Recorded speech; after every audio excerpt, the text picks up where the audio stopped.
नरेंद्र मोदी की जो जीत है वो खित्ते के लिए क्या लेकर आएगी? इनकी जीत कई ममालिक जो हैं उसको मुस्बत भी देखेंगे, खुसूसन अमेरिका जो है वो देखेगा कि इस खित्ते में जहाँ चीन की एक राइज है, वहाँ एक उनका एक जो एलाई है इंडिया, उसमें एक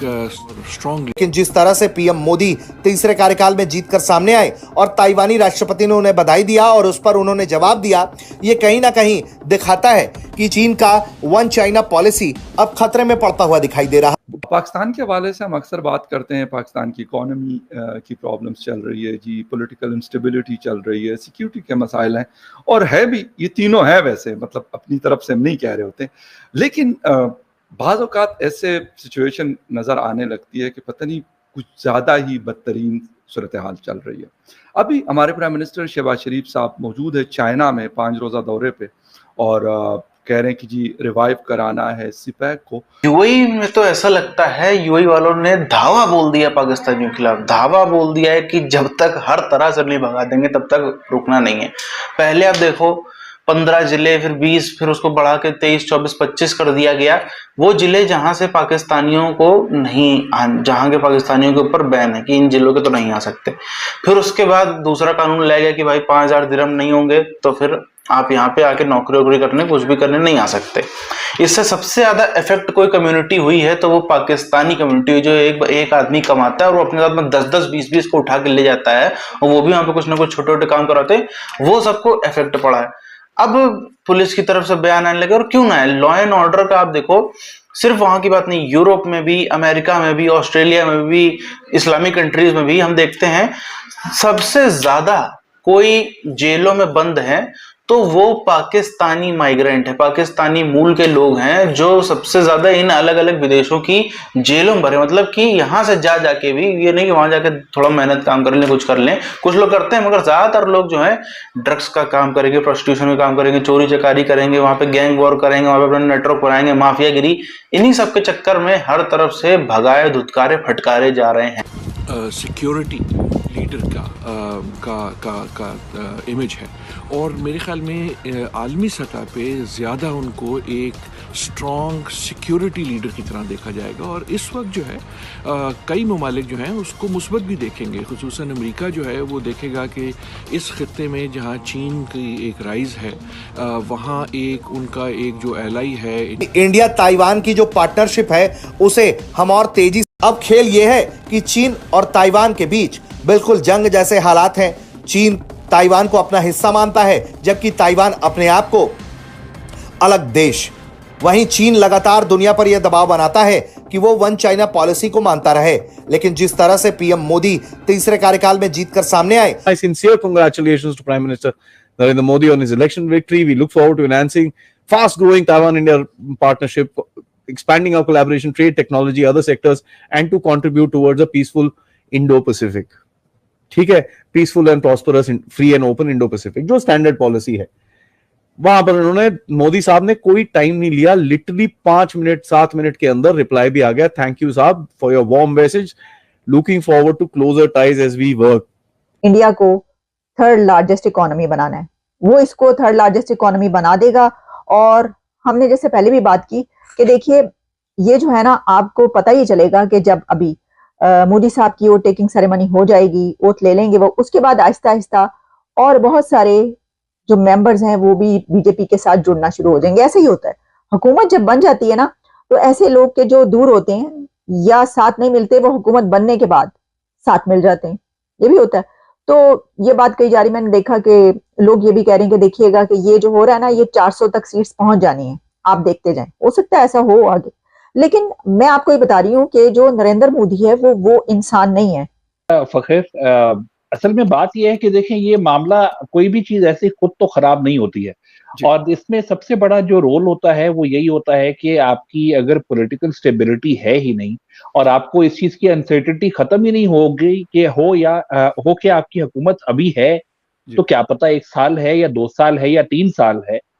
इसका आपको जब गारंटी ही ना हो, तो फिर आपके अंदर वो कॉन्फिडेंस जो है ना, जो मुश्किल फैसले लेने का, बोल्ड फैसले लेने का, वो बहुत शैटर हो जाता है। और पाकिस्तान का अनफॉर्चुनेटली हाल ये है कि जब से बना है तब से हमें आज तक एक 5 साल का प्राइम मिनिस्टर नहीं मिल पाया। कहा था कि ये बजट तक नहीं हिलेगी या ऐसे ही रहेगी। वो एक ऐसे स्टेज पे उन्होंने किया था जहां उनको उसके पॉलिटिकल फायदे उठाने थे, उनको अपना वोट बैंक गैदर करना था, लेकिन वो साथ ही बड़ी क्लियर वायलेशन कर रहे थे उस फाइनेंशियल बेल आउट का 6 बिलियन का, जिसका उन्होंने एग्रीमेंट किया हुआ था आईएमएफ से और जिसको लेके चल रहे थे। तो वो उस तक उनका पॉलिटिकल गेन ओवर पावर कर गया उनके फाइनेंशियल कमिटमेंट्स को। यही चीज हम बहुत सालों से करते आ रहे हैं। हमें चलना कैसा है, हमें खाना कैसे है, हमें उठना कैसे है, बैठने कैसे है, क्योंकि वो सारा आपका पाइलअप होते होते होते अब इस स्टेज के ऊपर आ चुका है कि एक साथ जो है ये तमाम चीजें आउट ऑफ कंपल्जन, मतलब मैं इतना भी कह सकता हूं कि अगर पाकिस्तान में आज खुदा ना खासा मार्शल लॉ भी लग गया तो तब भी जो है ना हम आईएमएफ की डील को और उनकी प्री कंडीशंस को और कंडीशंस को पूरा करें,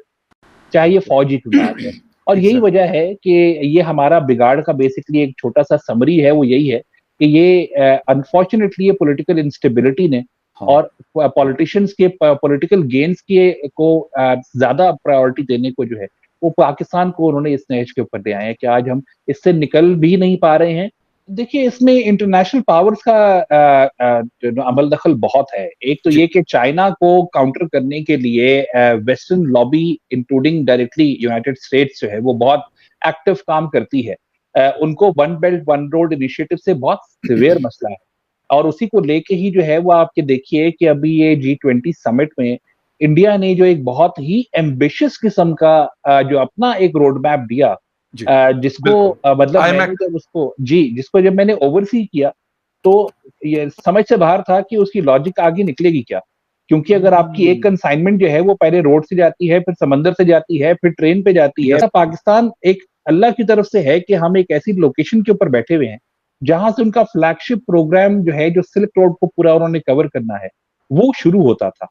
और वो उन्होंने वहां से कर लिया। हमने CPEC China Pakistan economic corridor हो गया और हमने वहां से उसको इनिशिएट कर दिया। गवादर चाइना के लिए इज अ मस्ट, क्योंकि गवादर से सबसे करीब जो सबसे पहला प्लांट है वो चाइना का है और उसके बाद आगे पूरी जो है वो अरेबियन सी उसकी ओपन हो जाती है, इंडियन ओशन आगे एड ऑन होता है। तो वो एक बहुत इंपॉर्टेंट उसका वो था। अगेन हमारी किस्मत अच्छी थी, इसलिए चाइना अपने ब्रॉडर गेन्स के लिए जो है वो पाकिस्तान के साथ उसकी सपोर्ट करता है। लेकिन साथ ही जैसे आपने कहा ना कि आईएमएफ के पास हमारी मजबूरी है, हम जाते हैं, हम चाइना हमें पैसे नहीं देता उस तरह से। चाइना हमारे साथ बिजनेस करता है, इन्वेस्टमेंट्स करता है और जब उसकी रिजर्वेशंस होती हैं तो भी वो इन्वेस्टमेंट्स के कामों में मसले जब आते हैं उसके अंदर होती हैं। तो हमारा वो बहुत अच्छा दोस्त तो बहुत अच्छा है, लेकिन वो सिर्फ इसलिए है क्योंकि उसके अपने गेन्स हैं और हमारा उसके साथ इंटरेस्ट है पाकिस्तान के अंदर ओवरऑल फाइनेंशियल मामलात के खराब होने में भी, क्योंकि ये बात हमने देखी है। और अब तो अनफॉर्चुनेटली इनफ ये तो अब आईएमएफ जैसे बड़े लेंडर्स ने भी जो है इसको हाईलाइट किया है और लिखा है कि पाकिस्तान में जो पॉलिटिशियंस हैं वो अपनी हुकूमतें बचाने के लिए, और जब उनकी हुकूमतें 2-3 साल में मसले में आने लग जाती हैं तो उनको बचाने के लिए वो फिर हमारे से किए गए फाइनेंशियल एग्रीमेंट्स के वायलेशंस करते हैं। यूएई से, दुबई से बोरिया बिस्तर बांध के बाहर फेंकने की तैयारी पाकिस्तानियों को करी जा रही है। मतलब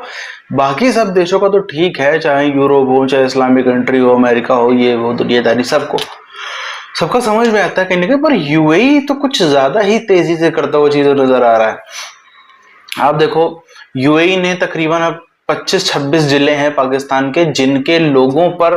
प्रतिबंध लगाने का काम किया कि इनके लोग जो हैं वो या तो पहले तो 80% लोगों को फिल्टर कर देंगे, कुछ 20% लोग बहुत ही अच्छे काबिल हैं, कुछ हैं तो उनको हम बहुत ही ज्यादा पहने तरीके से वेरीफाई करेंगे, सब कुछ करेंगे, उसके बाद ही हम उनको अपने यहाँ पे आने देंगे। इसके बाद फिर हमने देखा कि जब तक आपके यहाँ पर इतने 5,000 दिरहम नहीं होंगे आपके अकाउंट में तब तक आपको अंदर नहीं घुसने देंगे। सबको पता है कि इससे सबसे ज्यादा नुकसान किसी कौम का हुआ, सबसे ज्यादा किसी कौम को घुसने पे पाबंदी लगी है, इससे रोकी गई है, तो वो पाकिस्तान ही है और कोई भी नहीं है। इसी के साथ साथ में अब तो सीधे सीधे उठा करके इस तरह के बयान भी जारी होने लगे, और आखिर क्यों ना हुए, आखिर इस तरीके के बयान क्यों ना जारी हुए। यूरोप वाले भी मान रहे हैं कि सबसे ज्यादा कोई उनको परेशान करता है, उनके यहाँ पे कल्चर को खराब करने का काम करता है, कुछ भी करता है, तो वो पाकिस्तानी माइग्रेंट्स हैं। कम से कम इस्लामिक कंट्रीज में भी जो अमीर हैं 2-4, यूएई हो गया, सऊदी हो गया, यहाँ पर गैर कानूनी रूप से घुसना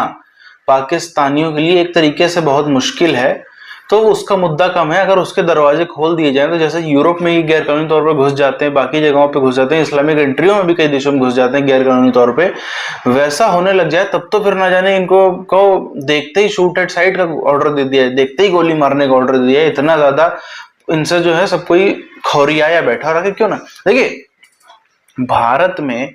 जब यही तबका जो हमारा डायरेक्ट एक्शन डे था उसके टाइम पे, या आज हम देखते हैं अलग अलग चीजें होती रहती भारत के अंदर, उसमें यही तबका है कहीं ट्रेन जलाने का काम करेगा, कहीं कुछ करेगा, कहीं कुछ करेगा, कहीं कुछ करेगा, अलग अलग प्रकार की चीजें होती रहती हैं। तो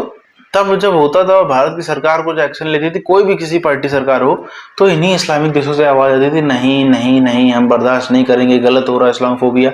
आज जब यही इंडिया से एक वर्ग विशेष के लोग और पाकिस्तान से, बांग्लादेश से जब वहां जाने लगे, सेम टू सेम काम, चाहे पाकिस्तानी हो, चाहे इंडियन वर्ग विशेष का हो, चाहे बांग्लादेशी हो, सेम टू सेम हरकत, तो इनकी भी जो है वो आंखें नजरें सब जो है खुलने लगी और सब एक मत में कहने लगे भैया हमको माफ करो, हमारे यहाँ से आप चले जाइए, हमको माफ करिए, कुछ भी करिए और छोड़ दीजिए हमें।